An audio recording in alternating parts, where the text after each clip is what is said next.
But the next night we go into September 18th, 1995, and we'll start with Nitro. And Pepe is wearing the same outfit as last week, sombrero and bandana. I wonder if the show was taped on, I wonder if they taped 2 in one day. If Pepe is wearing the same outfit, because, they wouldn't recycle outfits. No, they wouldn't do that. The opening to this was Taskmaster and Giant entered the arena in an ambulance because, they're mocking Hogan because he got hurt. And the Giant says he is the real immortal. Also, they are still, or at this point, they are saying that the Giant is Andre's son. But yeah, Giant says his father would join him against Hogan if he was alive. And he also says that 3 times now he has had Hogan in his hands and he turned to putty. In your current watch, this Big Show's still catchphrase. You can he's like you can something or giant size. Oh yeah, no, he did say that. He did say that because I know you can giant size. I was like, what the fuck is this? Like that was terrible. Yeah, because he's doing it now when I'm watching. I'm like, ugh. But at this point, Giant is still doing. The way he delivers his promos is very terrible. He's just growling, kind of. He's trying to do like a monster voice. This is awful. But the first match is the American Males versus the Blue Bloods. Yeah, it was versus the Blue Bloods, but Harlem Heat attacked the Blue Bloods before the match, and which I guess everyone was fine and dandy with that because then right after they did that, we go into the real first match of the night, which was a WCW Tag Team title match. It was the American Males versus Harlem Heat, in which the American Males won. Dude, this result went nowhere because you never saw the American Males after that. I think they don't even remember what show they lost the titles at. I wonder if it was on the Saturday show. I'm about to look this up. They lost on the Saturday show. They lost 9. They only had the belt for 9 days. Because I made a note. Next time we watched there was a Nitro 2 later. We saw Harlem Heat and they were the tag champs. I'm like, what? But the main storyline development in this match was Colonel Rob Parker came out and he kisses Sherry. So they are continuing that storyline, and that kind of played into the finish too. Because I think Booker T was distracted and they got their pin reversed. So we had that, and then on the WWF side was 1-2-3 Kid versus Razor Ramon. Sorry, with 1-2-3 Kid winning. The finish was Dean Douglas attacks Razor Ramon after they do a ref bump, and he does a top rope splash on Razor's back, and then that allows 1-2-3 Kid to win. After the match, they go to a backstage interview or segment with Dean Douglas, going over the match, and essentially he's just saying, Razor, you're going to lose that in your house. He does his little grading gimmick that everyone hates. That's that. So who do you have as winning the first segment between Harlem Heat and American Males versus 1-2-3 Kid Razor Ramon? WCW for sure. Yeah, I think so. The best person on both sides is Razor Ramon. But you got a title change, which is pretty always exciting for a crowd. And American Males got decent reactions at this time. So, and Harlem Heat, of course, are pretty over. But, cool. You get to see a title change. So then we have a Mean Gene interview with Ric Flair. Flair says Arn brought an outsider. He's referencing Pillman. I guess he's insinuating that of the Horsemen. And says he is going to find Arn Anderson and, quote, kick his ass tonight. Well, let me just go. Since that was a quick interview segment, I'll go to the next match for WCW. It's Paul Orndorff versus Johnny B. Bad, and Paul Orndorff comes out with his fantastic Mr. Wonderful entrance music, and if anyone hates it, you just don't like fun. Yeah, that's great. And it fits so perfectly, the Paul Orndorff. Mm-hmm. The winner of this match was Paul Orndorff, and he won with a pin reversal. This match didn't last long at all. No. I was actually kind of surprised Johnny B. Bad, after his fantastic match with Pillman, was put out to pasture the next night. Yeah, I guess they were initially trying to push Orndorff with this whole sidekick gimmick, but then I think he gets hurt pretty quick.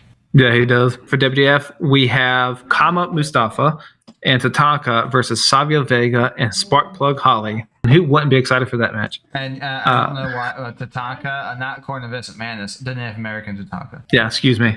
So the winner would be the Native American Tatanka and Kama Mustafa.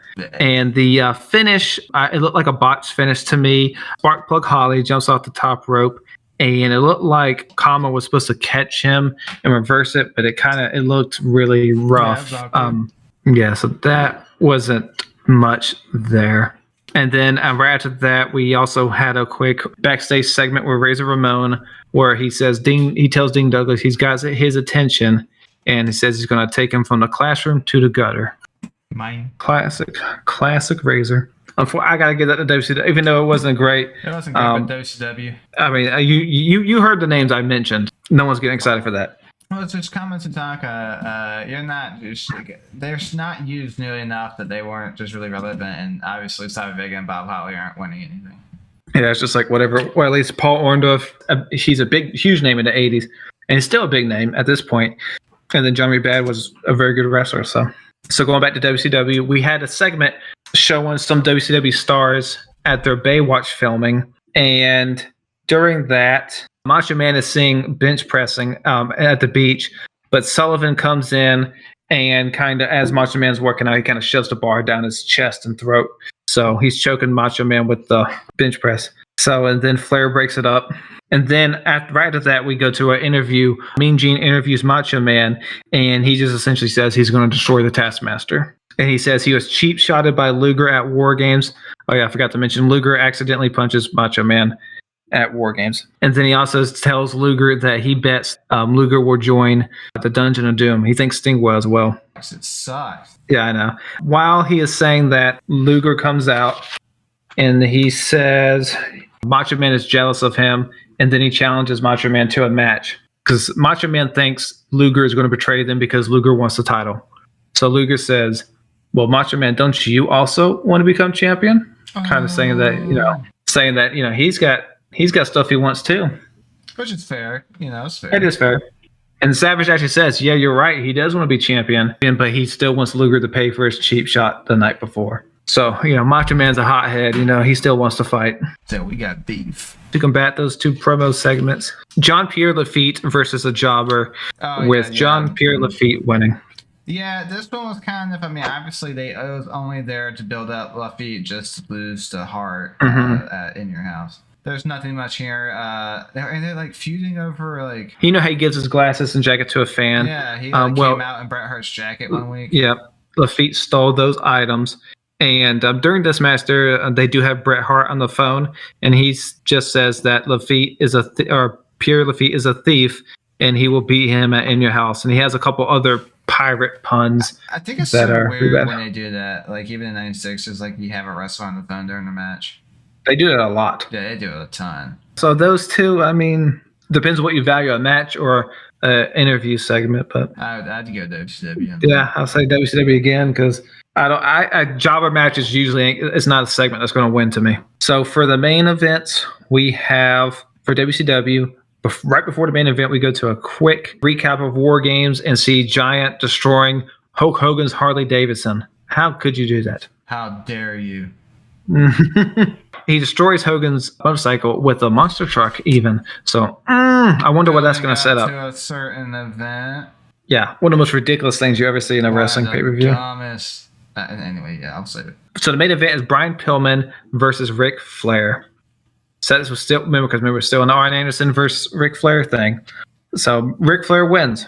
And they don't really move the story between him and Arn much with this because, as I said in the beginning, Flair was talking to Mean Gene and says he's going to kick Arn's ass tonight. Well, Arn Anderson's not there. So Flair gets on the mic and says, next week I'm kicking Arn Anderson's ass. I was like, what's the point? Come on, man. Main event on WWF side is Men on a Mission. Mabel and Surmo. Versus Yokozuna and Owen Hart. And the winner is Yokozuna and Owen Hart. This was actually a longer match than I thought it was going to be because you have three really big men in here. Those matches aren't long usually. Then right after that, we go to a backstage interview with Shawn Michaels and Diesel who go over the stipulations saying all titles are on the line. Diesel pretty much says that they're going to be fighting on his home turf, so they're going to win. Jim Cornette also has an interview with McMahon and says that history is in the making. They're going to win all the titles. And then he pretty much says that how can Diesel and Shawn trust each other when in the past they've stabbed each other in the back. So that's how they end. Yeah, WCW I think is going to clean sweep this. Yeah, I was going to say the same thing. WCW sweeps. First sweep. Make note. We'll keep a record of sweeps. So next, and we'll very quickly do this one, we have In Your House On September 24th of 1995, we have Savio Vega versus Waylon Mercy, with Savio Vega winning. I believe this was Waylon Mercy's first loss, but I believe the gimmick was a lot shorter than I remember it being. Yeah, he didn't last long at all. He's pretty much remembered only for the vignettes, which are fantastic. During this match, Doc Hendricks announces that Owen Hart is not in the building. Interesting. He's supposed to be in the main event. What is going on? Very interesting. And right after that is a segment with Cornette where he says, Owen Hart will be here. You know, he does this little Cornette thing and says Owen Hart will be here. Then we have Sid Vicious versus Henry Godwinn, with Sid Vicious winning. After the match, Bam Bam Bigelow attacks Sid Vicious, and then Kama Mustafa attacks Bam Bam. Also, Henry Godwinn dumped slop on Ted DiBiase after the match. The only thing I'll say on this one is that I was surprised Bam Bam was still in WWF at this time. So I looked it up when he left. War on September 24th. His last day in WWF is November 19th. Yeah, so we're not his far. His last match was what, the loss to Goldust? I believe so. So after that match, Gorilla Monsoon goes on the screen, says the match is on whether Owen Hart shows up or not. Says Cornette can find a replacement for Owen if he can find somebody that will actually team up with him. So, oh my gosh, what's going to happen in the main event? And then we have British Bulldog versus Bam Bam Bigelow. Winner was a British Bulldog. Clean. I was surprised the finish was clean. And he wins with his running power slam. And then we have Bob Backlund comes. And he tells the crowd how dumb they are. And he's there to introduce a smart, sophisticated man, Dean Douglas, who is going to take on Razor Ramon. If Douglas had stayed and they had kept Backlund as his manager, I could have seen that being okay. Yeah, mid-card kind of deal there. Backlund was really good at getting heat. Yeah, but it was interesting. It's like even when I'm watching now, like every random week on Raw, they show him in the crowd doing this whole campaign thing, but it leads nowhere. But in this match, Dean Douglas surprisingly wins. At least it was a surprise to me. 1, 2, 3 Kid distracted Razor, and Dean Douglas pins him. 1, 2, 3 Kid and Razor Ramon get into a little pushing contest after the match, and then we go into Bret Hart versus Jean-Pierre Lafitte, and the winner is Bret Hart. And this way too long. That's exactly what I have here. I said this was a long match. It goes way too long because when everyone knows who's winning this match, so like it should not have gone. It was got to be 15-minute match. It should have been 10 minutes. 16 minutes 37 seconds. Right before the main event. Oh no, Owen Hart's not here. What's happening? Well, Cornette says, I got somebody. The British Bulldog, which surprised nobody because who else was he going to pick? So then they had the match with Shawn Michaels and Diesel. Remember, the winner gets all the championships. And when you know it, during the match, that pesky Owen Hart came out and tried to get Camp Cornette to win. But wouldn't you know it, that Diesel and Shawn Michaels are just too good for that. They still win. And now they're chaps with all the straps. But this says Owen Hart was the one who was pinned, and he was not in the match. So darn it. Wouldn't you know it? Technically correct, though. The next Raw, I will start Raw this time. Raw, September 25th, 1995, opens up with Gorilla Monsoon saying, Diesel, Shawn Michaels, you did not pin the legal man. So Owen Hart and Yokozuna are still champions. Daggone it. Oh, quickly before we go in, the winners of what's the last Raw Nitro 918? Yes. Okay, so the winner of that is Raw 2.7, Nitro 1.9. And we had that as an easy WCW victory. Yes, that's an easy WCW victory. Gorilla Monsoon then also says Diesel and Shawn will get a rematch. And then it leads us to our first match, which was Marty Jannetty versus Skip, who also had Sonny. This was Marty Jannetty making his return to the WWF. So, of course, he wins this match. And during the match, Dean Douglas comes out. He looks like he's writing some notes and then just leaves. Just don't care much about Marty Jannetty, if I'm being honest. No, never have. We'll see what WCW has to combat that. So we are in Florence, South Carolina this week for Nitro. And Pepe's outfit of the week, he has a little saddle on his back. Sassy. That Pepe, stop it. So the first match is Alex Wright versus Disco Inferno. And this is the debut of Disco Inferno. So, wouldn't you know it? Alex Wright wins. I mean, it's the right call. Disco, that gimmick only exists only to do jobs. I was kind of surprised to see him lose his first match because, most of the time you have videos hyping someone up, they're going to win the first match. But no, who wins that one, Jacob? I think I'm going WCW. Oh, yeah. For the Marty Jannetty thing, yeah, WCW. That's pretty much mainly because it's Marty Jannetty. And Disco's entertaining. Yeah, but mainly Jannetty. All right. So the next thing for WWF is the WWF Tag Team Championship match. Owen Hart and Yokozuna versus the Smoking Guns. And winner, Smoking Guns, new tag team champions. And the finish was Yokozuna accidentally splashes Owen Hart because one of them moves out the way. He lands on Owen Hart. Oh no, I hit my own partner. And then Owen gets pinned. Shawn Michaels and Diesel come out and celebrate with the Smoking Guns after the match. For WCW, their next block is we're going to have a pre-recorded Hulk Hogan and Jimmy Hart segment where Hogan's wearing a neck brace. Yeah, this one's ridiculous. Watching Hogan cut the promo and still flexing in his neck brace. Yep. As I have here, it's like the visual is so awkward. Yeah, he's still doing this like side poses. He's like, ugh.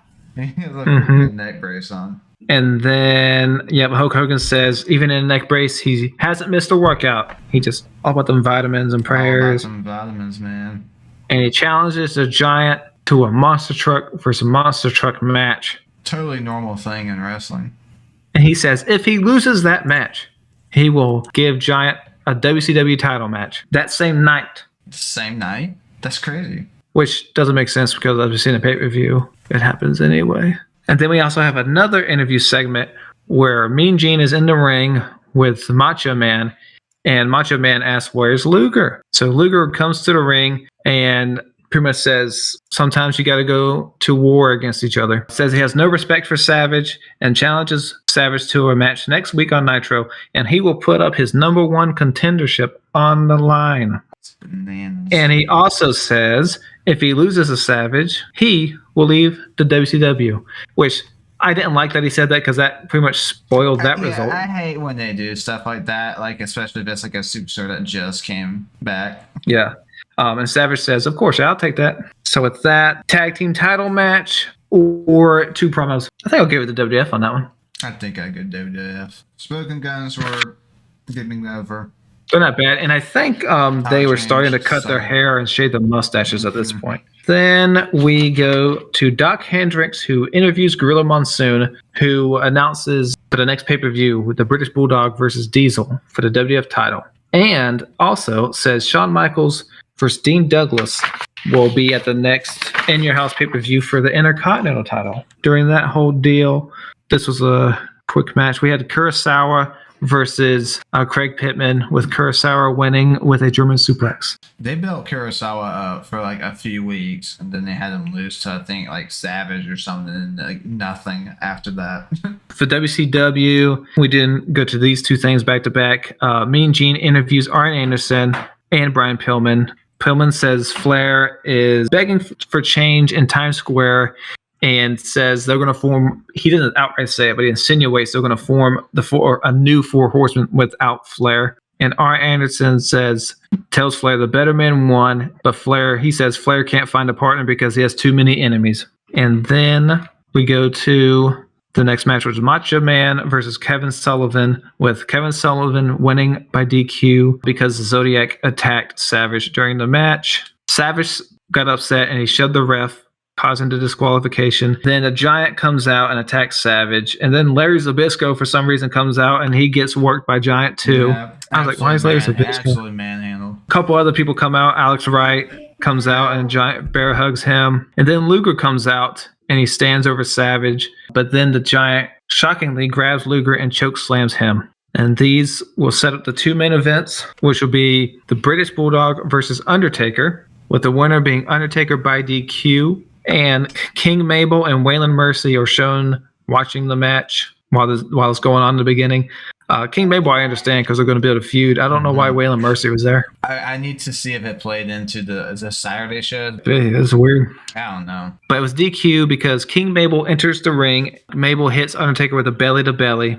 And then after the disqualification, the Bulldog and Mabel attack Undertaker after the match. And then Diesel and Shawn come out and make the save. And then also Yokozuna and Owen Hart come out. Then the Smoking Guns come out. It's just a lot going on. And then Raw ends with Shawn and Diesel posing in the ring while Vince recaps the night. And I have a note. He is going way overboard, hyping Shawn Michaels. He is standing up, dancing, and everything. Yeah, you got to put Vince dancing in there.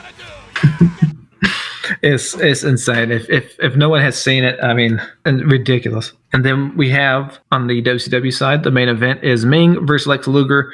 Remember, Luger just got chokeslammed by the Giant. The winner is Ming. Ming hits Luger with a little spike thing for the win. If you watch the Saturday show, he was given that spike by the leader of the Dungeon of Doom. I forget his name, the old man in the chair. Yeah. And this spike has some magical powers. So, of course, when he hits Luger, this magic spike makes him win. I have a note here that I was shocked to see Luger lose or get pinned this quickly after he debuted. That's really the only note. The match wasn't anything great. I think I'll give WWF the win for this night. Yeah, you know what? Yeah. I will tell you who won this week. So, last week, Raw won 2.7 to 1.9. This week, Nitro wins 2.7 to 1.9. Oh, we flipped them. Flipped them. Yeah, so the fans heard what a good show Nitro was the week before and tuned in. And then they got this Nitro show, and then they're like, blech. So let's go back to... Oops, my bad. Let's go back to Raw. So for the month of September, we had 3 head-to-heads. I have it WCW 2, WWF 1. Jacob has it flipped. WWF 2, WCW 1. Yes, sir. And then for pay-per-view, how would you score that? I think I go WWF. I go WWF because that War Games match is just... Exactly. That's the exact reason I was like, nah. I think the best match on both of those was probably Pillman and John B. Bad. Yeah, that was probably the best match. All right, so that's it for September. Next, we'll go into October, where we get Halloween Havoc, and we get to see the Monster Truck versus Monster Truck match. We have WWF In Your House 4, where the main event is going to be Diesel versus British Bulldog. We'll let you know how the builds go for those when we do our October review. But thank you for watching. Please like, share, subscribe down below. Let us know what your favorite moments were, or if you've ever seen these Raws or Nitros and what your thoughts were. But until next time, I'm Max. I'm Jay. Let's